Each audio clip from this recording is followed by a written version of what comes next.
What's up, guys? Welcome to a week recap show. Thank you guys so much for being a part of the 1 Minute News, Derek Jose show, whatever that's called this week, that week. Drinking a little Topo Chico.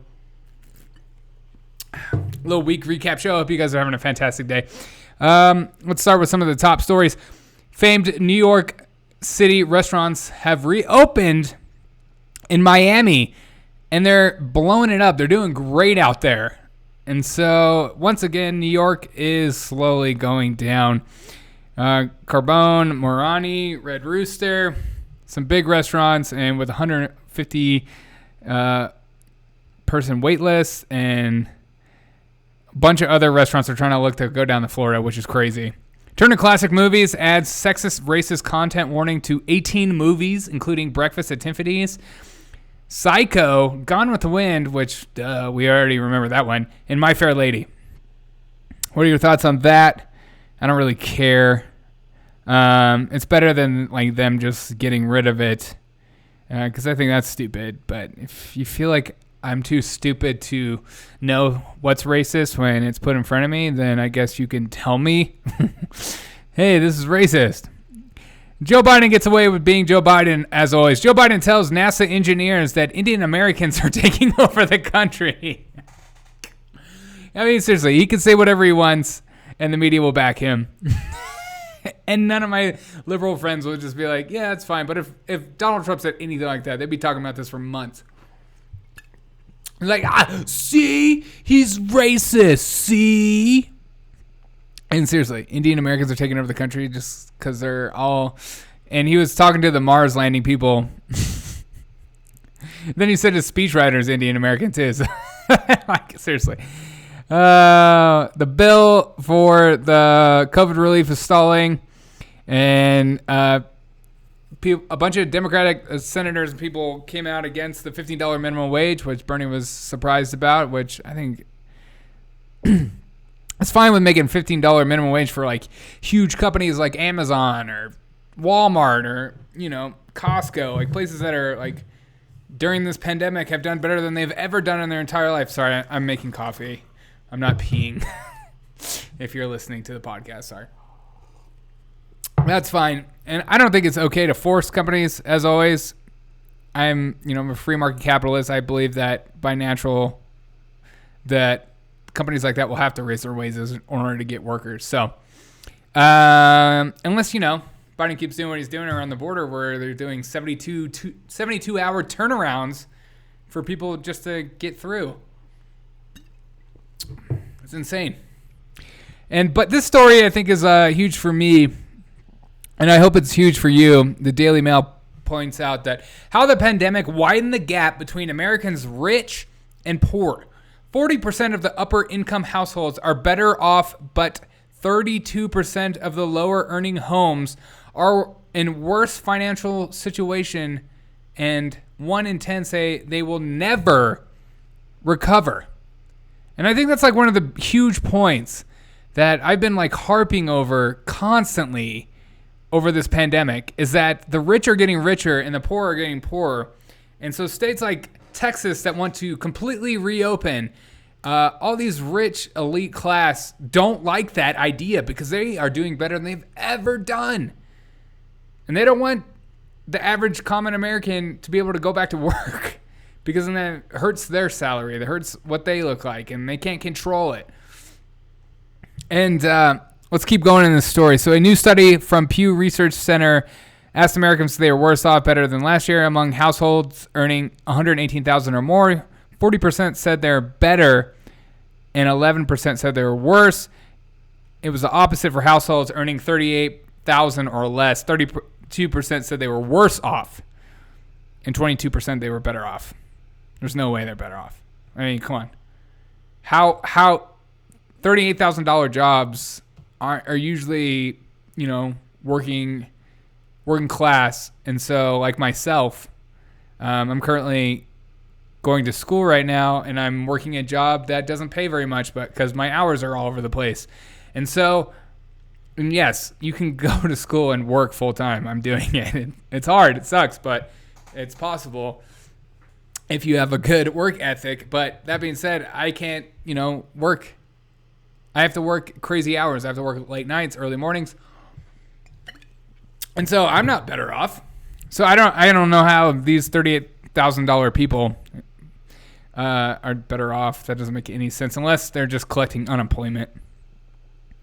And I think the thing I want to talk about, but yeah, so the rich are getting richer. Governor Abbott came out about big tech's censorship today, which I think is exciting. I can't stand big tech.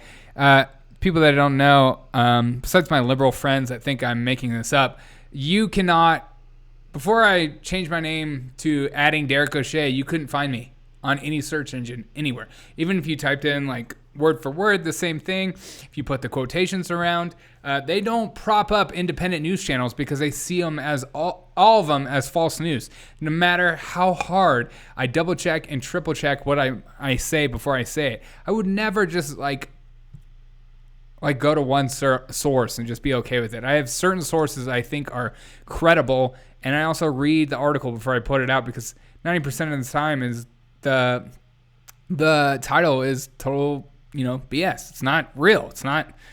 It's meant for you to click it. It's meant for you to gear up interest. It's just like the W.B. Turner guy that came out during that tech conference, and he said the news media is doing better than it's ever done due to the pandemic. Because people think that they see us as a source to use for their not only entertainment but knowledge and growing. They see it as a good thing.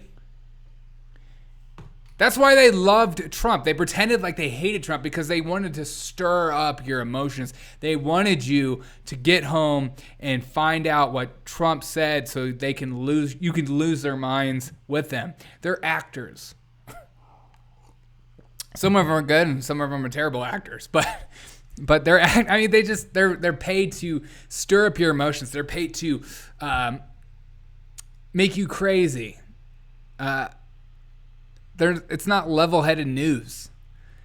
It's always like something insane happened. And the fact that I find it interesting that a lot of my liberal friends see the whole thing with Biden, how like the media hasn't really been reporting on it, and they're like, oh, we're just back to normal. And the media just don't report on him because they like what he's doing. So they're going to not say anything. I don't understand how a logical thinking person can look at that and say, oh, okay, they're Joe Biden's just doing such a good job, they're not reporting on it. No. He's doing stuff, but the stuff he's doing, he doesn't want you to know about it. And the media doesn't want you to know about it. And that's how they like it because they don't want to stir up emotions. They just want to keep passing stuff under the radar. Just keep passing stuff.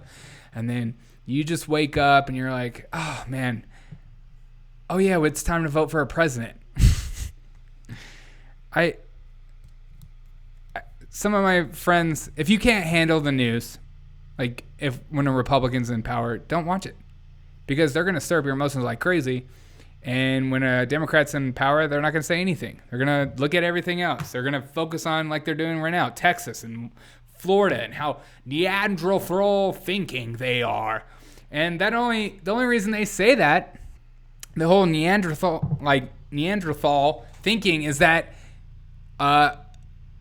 they are breaking away from the pack. They are no longer being dependent on the federal government. They're no longer being dependent on the collective thought process. They are now being individuals. And liberals do not like individualism. It's just not part of the DNA.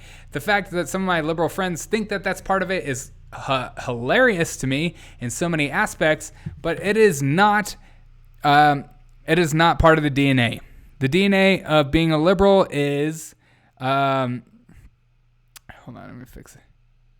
Is the collective thought process. Because the only way you can pass stuff, the only way you can get people on board is if everyone's in agreement. That's why they're always like, we all just need to come together. We just need to pass stuff.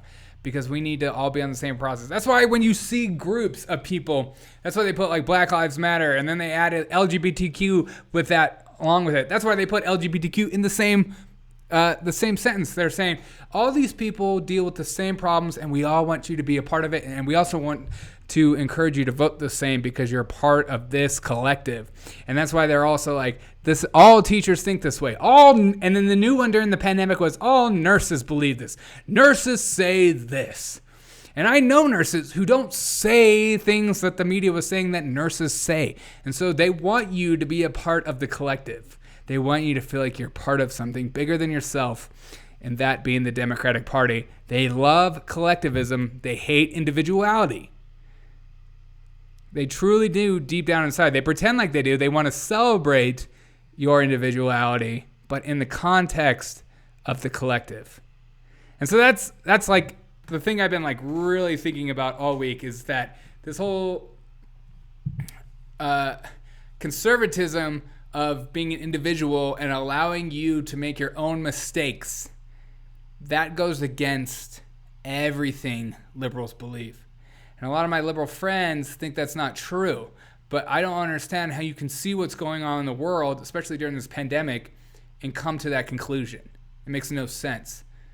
Republican senators, governors want to reopen. They want to do the state their own way.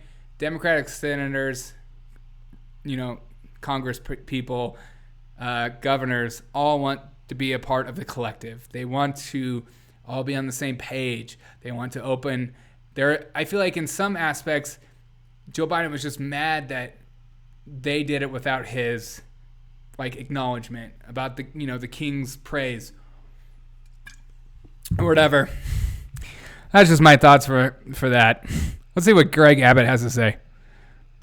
The United States of America was built on freedom of speech and healthy public debate. Yeah. Big tech's efforts to silence conservative viewpoints is un-American, un-Texan, and it is unacceptable. And pretty soon, it's going to be against the law in the state of Texas. Amen.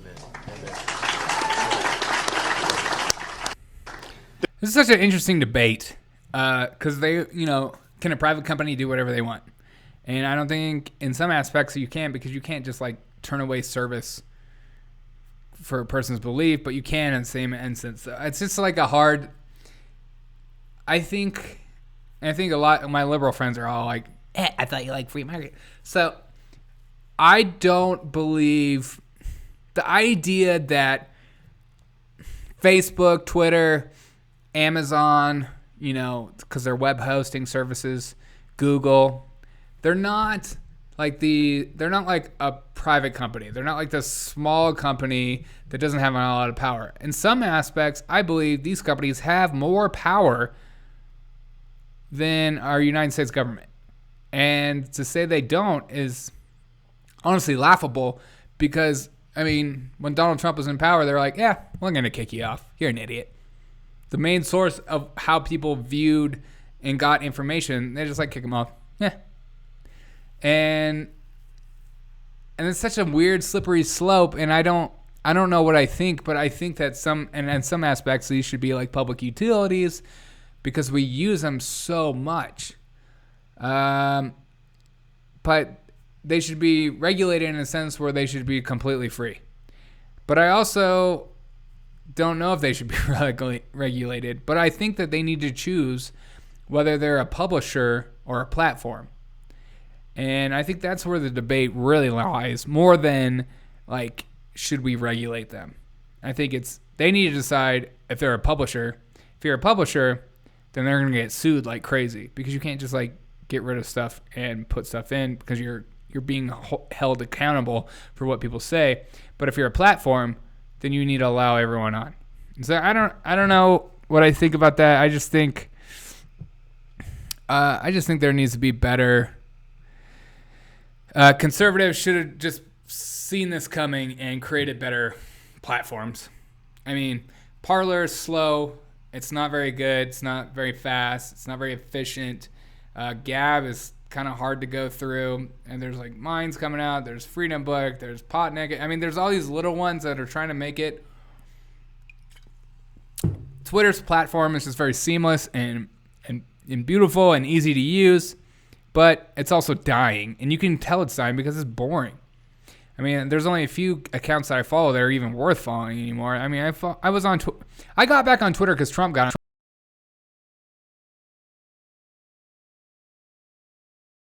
Because it was just funny to have a president just come out and say the things he did. Justin, California to allow Major League Baseball, parks like Disneyland, live shows to resume at reduced capacity on April 1st. Why not now? I mean, what's the holdup? You know, they just kind of hold stuff up sometimes. Let's see. Justin, Senate Democrats have agreed to cut unemployment insurance from $400 to $300 a week. As part of a deal, benefits will go through September instead of August. Original plan proposed by House Democrats was $400 a week through August. So they're down to $300 a week. That's exciting. They're actually bringing some leeway. I don't really know what I think of it. I mean, we're in so much debt right now. I don't understand. Just open it up. Senator Rand Paul has forced Democrats to remove a pro-abortion provision in their relief bill that would have allowed Planned Parenthood, every Planned Parenthood in America to receive money through PPP. Good. Stupid. QAnon shaman speaks out for the first time, says he only has one regret. This whole idea that this guy is like this huge thing and people follow him is so ridiculous. And the fact that the DOJ just allows Antifa rioters that attacked federal buildings, they just allow them off. You know, yeah, you can get off. I'm okay with that. Yeah, just do whatever you want. But, you know, these rioters that they're calling rioters, they just like walked around. Yeah, some were nuts, but then some were just like old people, just like, I can't believe we're doing this. And they're making them like crazy. Okay. And the Nancy Pelosi video of her saying, open up Biden is so creepy that I want to throw up. I don't know if you've seen that, where she's like, we no longer say open sesame. We say open Biden. Open Biden. Open Biden. It's so weird. I mean, honestly, there should be term limits for some of these people, but also age limits. You should not be allowed to like continue to be. Okay. This is why Biden hasn't been on a press conference. Very exciting. Let's find out why. Somebody asked Jen Pansky it. So we're 45 days into the Biden presidency, and he has yet to hold a presser. At this point in past presidencies, every president, from Reagan had addressed reporters, some of them multiple times. So why the delay, and when can we expect the president to hold a press conference? Well, first, as all of you know, the president takes questions several times a week. He took questions actually twice. Stop. There's a video of him literally saying, I'll take questions, and they cut him off. So, Jen, thank you. Yesterday, which is an opportunity for the people covering the White House to ask him about whatever news is happening on any given day. We look forward to holding a full press conference in the coming weeks before the end of the month, and we're working on setting a final date for that, and as soon as we do, we will let you all know. But this president came in during a historic crisis, two historic crises, a pandemic like the country had not seen in decades and decades, and an economic downturn that left 10 million people out of work. So I think the American people would certainly understand if his focus and his energy and his attention has been on ensuring we secure enough vaccine. Right. So like a 20-minute, 30-minute press conference is too much for him to take. Sure. He's just so busy. Oh, come on. All right. Back to border policy. What did Jen say? Surges are happening under President. Oh, yeah, the surge. A lot of Americans are saying that, the surges are happening under President Biden's watch after he reversed some previous policies. So does the administration take any accountability for what's happening? Who are the Americans? Well, I know you don't want to answer to him, but the former president just released a statement saying that the Biden administration must act immediately to end the border nightmare that they have unleashed onto our nation. Former President Trump? Yes. We don't take our advice or counsel from former President Trump on immigration policy, which was not only inhumane, but ineffective over the last 4 years. We're going to chart our own path forward, What? and that includes treating children with humanity and respect and ensuring they're safe when they cross our borders. Oh my goodness. The irony of that statement is just unbelievable. If you don't know, now you know. Okay. Oh, guys, this world. So crazy. Once again, my final thoughts are, liberals, I want you to come back to being liberal. I want you to come back from being leftist and be more liberal. Go back to, being all about freedom of speech and being okay with offending conservatives. I miss those liberals. I miss liberals that were just in your face and were okay with whatever and your individualism. And I hate this collective thought. And conservatives, stop being such wusses. Stand up for your values, stand up for, what you believe in, and speak truth to it. Even if one of your friends, I had a friend call and say, I'm hate speech and I'm being hateful. And I'm not talking to her. I'm not talking about people in general. I'm just talking about the news media and politicians. And I just think they're full of crap and they don't actually love you. And they don't actually care for you. And they're all out just to continue to be in power. And that's, if that's hate speech, I don't know what is. So just stand up. Don't be afraid of the mob. And because the only way to, fight back on bullies is to stand up for yourself. It's the only way. I've been working with kids forever. Kids that got bullied, that was always my encouragement. Stand up for yourself first. If there was multiple people that went against them, then I would stand up with them and for them. But there needs to be a time where you stand up for yourself. And I think that time is now. And yeah. I hope you guys have a fantastic day. And remember, the Warner Brothers guy that owns CNN said the pandemic has increased their ratings and done really good things for the news media. Just keep that in mind always when you watch the news media, is that they want your attention, even in a crisis. You think that they're doing it to help you, but they're also doing it because their ratings go through the roof, ergo their revenue goes through the roof. And that's what they really care about. I hope you guys have a fantastic day and week. Thank you for watching the Derek O'Shea Show. I appreciate you. I love you. Yeah. Stay true to yourself. Don't let somebody tell you who to be. Be whoever you want to be. If you want to wear knee-high socks that are white, wear those. If you want to wear cargo shorts with huge pockets and don't put anything in those pockets, wear those cargo shorts. If you want to wear a button-up t-shirt but unbutton 3 buttons at the top like a psycho, unbutton those buttons. If you want to wear your hat backwards, put it forwards. I'm just kidding. Just be yourself. I had somebody this week compare me to Tucker Carlson and Rush Limbaugh, and I think she thought that was a diss. That was encouraging to me. Have a fantastic day.